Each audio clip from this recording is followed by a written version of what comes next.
Shadows, the horror movie heroes by Clouds. Read by Distracted by Books. Chapter 30. Weapons. Izuku checked his weapons one last time as he heard the sound of an engine coming down the street. It was only a few seconds before the truck rounded the corner and Izuku tensed as he prepared to spring into action. The truck slowed to a stop almost immediately when the villains inside saw Izuku's stolen car blocking their path. They seemed to debate for a moment. Truck stalled in the middle of the road before they started moving backwards. Izuku said a string of words that would have made Kachan proud and leapt up from his hiding place, only for the truck to rev its engines and start moving forward again. Izuku had to jump out of the way to avoid being run down as the truck gunned it and rammed full speed into the makeshift barricade. There was a loud sound of crunching metal as the truck pushed the car down the street as far as it could before finally coming to a stop. Izuku wasn't going to get any better chances than this. He ran forward, tire iron raised, and let out a strangled war cry when he shattered the passenger side window. Glass flew everywhere, and Izuku screwed his eyes closed, raising his hands to protect his face. He felt the car door slam into him forcefully and stumbled back, reaching for his gun. The girl villain, Akiko, was glaring at him as she stepped out of the truck. "You just don't give up, do you?" "Nope." Izuku grit his teeth and fired a shot straight at her, only for Akiko to dive out of the way just in time. The paintball still hit her in the side, splattering as it made contact, but it obviously wasn't enough for the teachers to call a fatality because she didn't drop her token. Izuku's mind raced, and he took a step back only to bump into the other villain, Maki, who had come up behind him while he wasn't paying attention. The man was massive. How had he snuck up on him? "You're just a puny little kid," Maki snarled. "What makes you think you'll survive a fight against us?" Izuku shrugged. "There's no law that says I can't try." Yu was really confused. She thought that stopping the car chase would be the difficult part, but she couldn't even find it. She'd still done her due diligence, of course. She'd asked around to see if anyone else had seen the car chase, then ran in the same direction that witnesses reported that the cars had been going.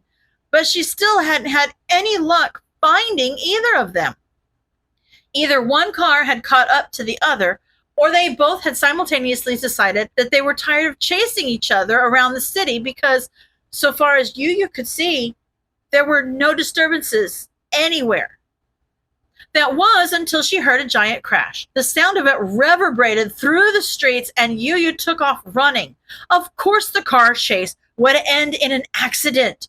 What if there were injuries? What if there were civilians who had gotten caught in the crossfire? She had no idea what she was walking into here. She reached for her comms. "Guys, I think I finally found the car chase, but it ended in a crash. I'm going to go check for casualties." "Okay, we'll send some more heroes to help you out, just in case." "Thanks." She ended the call and ran a little faster. She just hoped that she wasn't too late. Izuku ran to put the car in between him and the two villains. Years of outrunning bullies doing its job to make him just a little bit faster than his opponents. He knew the barrier wouldn't last long, not against two strong opponents like these, but he could at least buy himself enough time to come up with a plan. What was he on now? Plan D? E? Well, somewhere around there. It didn't really matter. What mattered was that he made it out of here alive and with the snitch tag. That was all he needed to worry about. His brain whirled as he ran through everything he had available to him. He had his gun, which was going to run out of ammo sooner rather than later, some basic parkour skills, and that was kind of it, wasn't it? Izuku jumped up and fired a few shots at the villains before ducking down behind the car again. What else could he use? His eyes widened as he remembered that the snitch tag wasn't the only objective at stake here. There was also the weapons stash. That would work. Of course, assuming he could get past the villains and make it to the bed of the truck without dying.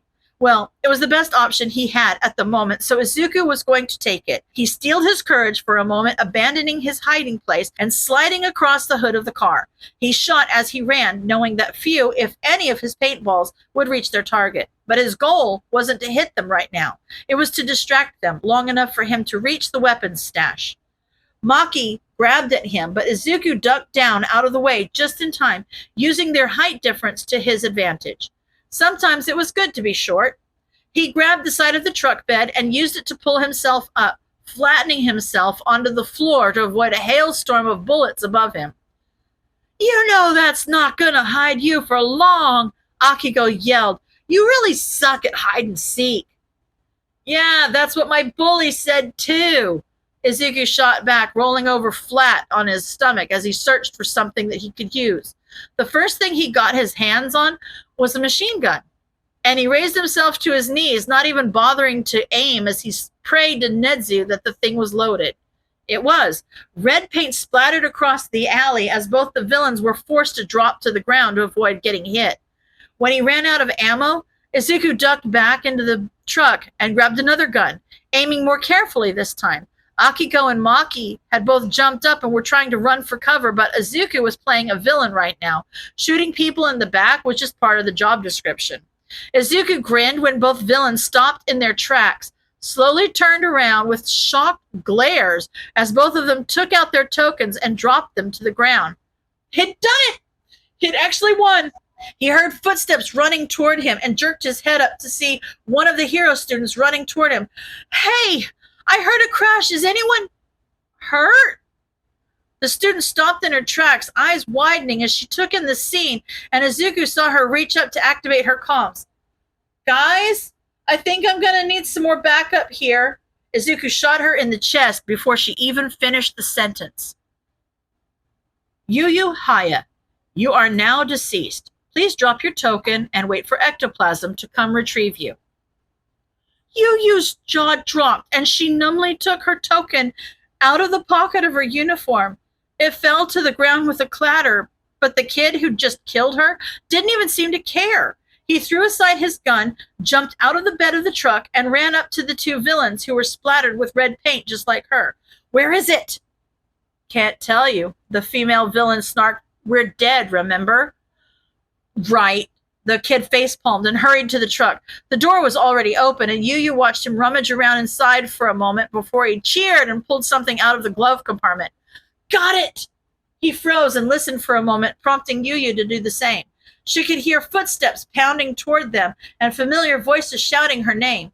Her backup was here. Shit! The kid looked around for a moment, and she could practically see the gears in his head turning as he tried to find an escape route.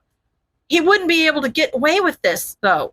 Her classmates were coming, and they'd find him and arrest him for killing her. There was no way out. Suddenly, the kid leapt into action, running around in a flurry of movement as he took off his jacket and accessories, so he looked almost like a normal civilian. Then grabbed the two villains' tokens from the floor and ran to a manhole cover in the middle of the street. He grunted as he pulled it up and to the side, dropping his villain outfit and both of the tokens down into the hole before looking at the villains expectantly. Oh, kid. The larger villain rolled his eyes. Hiding a body isn't that easy. The kid glared at him for a moment before running over and dragging the villain bodily over to the manhole cover. The villain smiled but didn't do anything to help, basically becoming dead weight, so that the kid had to awkwardly half pull, half push him to get the guy where he wanted. The kid was stronger than he looked, that was for sure, but maybe that was just the adrenaline. The other villain just laughed and walked over to the manhole. Oh, come on, Maki. The kid killed us fair and square. She gave him the final push down the manhole before jumping in herself, and the kid smiled at them gratefully before pushing the cover back in place. She could hear her classmates getting closer. They would be rounding that corner any moment, and then it would be all over and her death would be avenged. She just had to be patient a little longer. The kid ran over to her, eyes blazing with intensity as he leaned into her personal space. Remember, dead bodies don't talk. Then he took a step back and screamed. End of chapter.